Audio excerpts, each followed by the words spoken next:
পরিশেষে ময়নাতদন্তের জন্য তোলা হচ্ছে সেই সুপারস্টার 90 দশকের সালমান শাহর লাশ। দেশ ছাড়ার সময় বিমানবন্দরে ইমিগ্রেশন পুলিশের কাছে আটক হলেন। সে পালানোর সময় এয়ারপোর্টে সেনাবাহিনীর ভয়ঙ্কর অভিযানে গ্রেফতার সালমান শাহর স্ত্রী সামিরা। অবশেষে পুলিশের কাছে আত্মসমর্পণ করলেন চিত্রনায়ক সালমান শাহের স্ত্রী সামিরা চৌধুরী।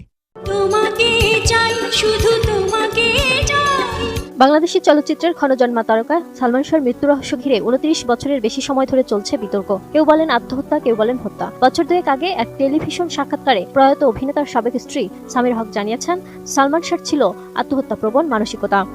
সবাই অনেক বয়স্ক, আমার কাছে মনে হয় আমি সবার বয়স্ক এবং সবাই এরা বাচ্চা। বিশেষ করে এই যে এই মানুষটা এত কনফিউজ করে দেয়। আমি আসলে টেনশনে আছি যে শুটিংয়ে গিয়ে কি করবে এই মানুষ। Who the hell you are? He is my son. একটা খুন হয়েছে আগের রাত্রে, এরা পিছন দিকে গেছে। এই যে নিসবিত বক্তব্যটা একেবারে সত্যি, একেবারেই পরিকল্পিতভাবে তারা একটা মিটিং করে এটাকে একেবারে পরিকল্পিত। মানে একদম 6 মাস আগের থেকে 12 লাখ টাকা 6 লাখ টাকা প্রথম দিছে, তারপরে ওই 6 লাখ টাকা পরে দিছে কার্পেটের নিচ থেকে চিরক থেকে লোক আসতে। যে নারী 30 বছর পার করে দিল মিথ্যা কথা বলে, এর মধ্যে 3 স্বামীও তিনি ভোগ করেছে। তৃতীয় স্বামী আবার তার নিজের বাপেরই বন্ধু। একজন মহানায়কের অবস্থান তার কাছে কি ছিল এতেই তো বোঝা যায়। আইনকে বৃদ্ধাঙ্গুলি দেখিয়ে আরামদায়ক জীবন, এইসব প্রস্তুতিদের মানায়, এটাই বুঝলো বাংলাদেশ। রুচি ও মন মানসিকতা তো বুঝলাম। আপনারা চিন্তা করেন কতটুকু রুচির দুর্ভিক্ষ হলে বাবার বন্ধুকে বিয়ে করতে পারে এই স্বামী। সুপ্রিয় দর্শক, ফাফ বাপকেও ছাড়ে না এমন একটা কথা আছে। সুপ্রিয় দর্শক, সত্যের মৃত্যু নেই। অবশেষে সত্য বেরিয়ে এলো সেই সালমান শাহ হত্যাকাণ্ডের আসল রহস্য। সুপ্রিয় দর্শক, এত বছর যাবৎ মানুষ বিশ্বাস করতো সেই সুপারস্টার সালমান শাহ আত্মহত্যা করেছিল, কিন্তু সেটা মিথ্যে ছিল।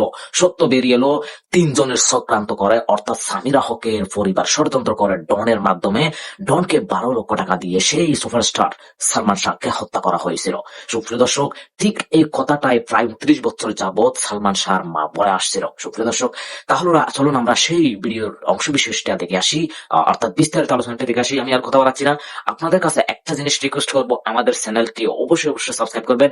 আমাদের আর কিছু চ্যানেল সাবস্ক্রাইবের জন্য আমরা বেঁচে আছি। সুপ্রিয় দর্শক, অবশ্যই চ্যানেল সাবস্ক্রাইব করবেন। তাহলে চলুন বিস্তারিত ভিডিওটি দেখে আসি। আমার কাছে মনে হয় আমি সবার বয়স্ক এবং সবাই এরা বাচ্চা। এই মানুষটা এত কনফিউজ করে দেয়। আমি আসলে টেনশনে আছি যে শুটিংয়ে গিয়ে কি করবে এই মানুষটা। আমি যে খুব ইজিলি ঢুকে গেছি, ইজিলি দম করছি তা না। 2-3 দিন মনে হয় একদম কোনো কথা নেই, খাবার দাবার অফ, আমার কোনো মেকআপ নেই। এই শুটিং শেষ হওয়ার পর্যন্ত 1 মাস পরেও মনে হয় আপনারা দেখবেন আমি মেকআপ ছাড়া সব জায়গায় চলে গেছি। সবাই অনেক বয়স্ক, আমার কাছে মনে হয় আমি সবার বয়স্ক এবং সবাই এরা বাচ্চা। বিশেষ করে এই যে এই মানুষটা এত কনফিউজ করে দেয়। আমি আসলে টেনশনে আছি যে শুটিংয়ে গিয়ে কি করবে এই মানুষটা। তবে আমি খুব বেশি এক্সাইটেড, কারণ এত ভালো একটা সিনেমা, যেটা কিনা আসলে আমার জন্য অনেক বড় একটা চ্যালেঞ্জের বিষয়। এবং আমার কাছে মনে হচ্ছে যে আপনি যেটা বলেন আমিও গুণী, একদমই না। কিন্তু মনে হচ্ছে এই সিনেমা করার পরে তখন আমার মনে হতে পারে যে না, ঠিক আছে আমি গুণী এবং আমি কিছুটা হলেও অ্যাক্টিং পারি।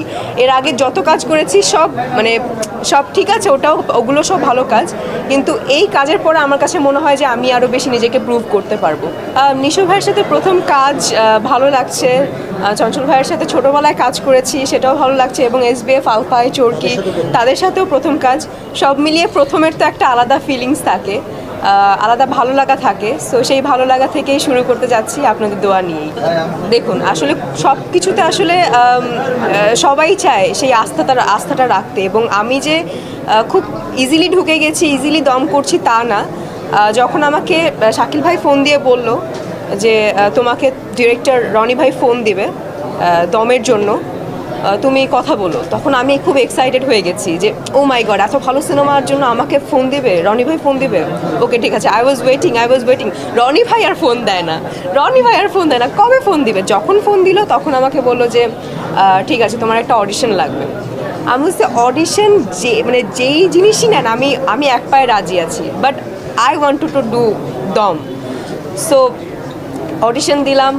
অডিশনের পরেও অনেক বেশি টেনশনে ছিলাম যে কি করবে। আমি কি অডিশনে পাশ করেছি নাকি আমি কি ফেল? বলবে যে না, তোমার অডিশন ভালো হয়নি, তোমার সাথে অন্য কাজ হবে, এই প্রজেক্টটা থাক। তারপর অডিশনটা তিনটা ছিল, একটা উইদাউট গেট আপ, একটা উইথ গেট আপ, আর একটা হচ্ছে তিনটা প্রপার তিনটা অডিশন নেওয়া হয়েছে। তো এই তিনটা প্রসেস পার করার পরে আমি এক্সাইটেড ছিলাম এবং টেনশনেও ছিলাম যে কি হবে। যখন বললো যে তুমি পাশ করে গেছো এবং তুমি কাজ করছো দমে, আমি মনে হয় ওই 2-3 দিন মনে হয় একদম কোনো কথা নেই, খাবার দাবার অফ, এবং আমার যে কী পরিমাণে আমি খুশি, এটা আমার সাথে যারা ছিল এবং রনি ভাই, তো মানে আমি খুবই বেশি খুশি ছিলাম। সো এখনও রিহার্সাল করছি, এই যে আসার আগেও একটু রিহার্সাল করে আসছি, তো জার্নিটা আমার খুব ভালো লাগছে। আমাকে তো প্রথমেই বলা হয়েছে মেকআপ কী জিনিস তোমার সেটা ভুলে যেতে হবে। আমরা সব ভুলে যাব, আমি মেকআপ যা আছে সব ফেলে দিব, আমার কোনো মেকআপ নেই। এই শুটিং শেষ হওয়ার পর্যন্ত 1 মাস পরেও মনে হয় আপনারা দেখবেন আমি মেকআপ ছাড়া সব জায়গায় চলে গেছি। তখন আবার বলতে পারবেন যে কি আপনার কি মেকআপের বাজেট নেই, এটা বলতেও পারেন।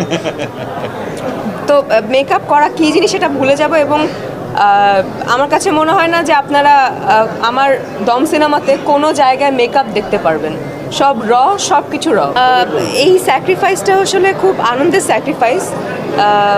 কোনো কাজ করিনি, কোনো ইন্টারভিউ দেইনি, আপনাদের মতো আপনারা আমার খুব ভালোবাসার মানুষ, আপনাদের সাথেও কথা বলি নাই, যেটা আসলে সব থেকে বড় স্যাক্রিফাইস।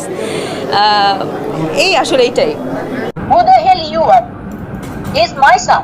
একটা খুন হয়েছে আগের রাতে, এরা পিছন দিকে গেছে। এই যে নিসবিত বক্তব্যটা একেবারে সত্যি, একেবারেই পরিকল্পিতভাবে তারা একটা মিটিং করে এটাকে একেবারে পরিকল্পিত, মানে একদম 6 মাস আগের থেকে 12 লাখ টাকা 6 লাখ টাকা প্রথম দিছে, তারপরে ওই 6 লাখ টাকা পরে দিছে কার্পেটের নিচ থেকে, চিরক থেকে লোক আসছে 5 তারিখ। ওই বিল্ডিং এর ভিতরে অনেক ফ্ল্যাট ছিল আজিজ মোহাম্মদ ভাই, শেষ করে বাসায় গেছে।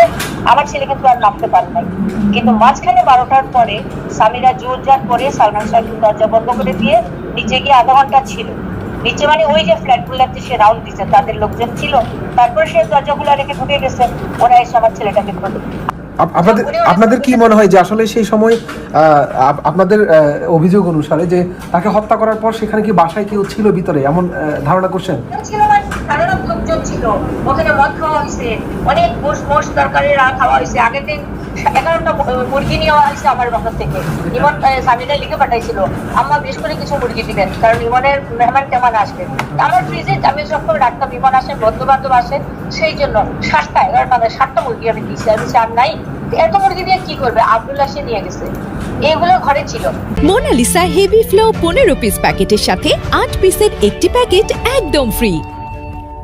এত মুরগি দিয়ে কি করবে? আব্দুল্লাহ সে নিয়ে গেছে, এগুলো ঘরে ছিল।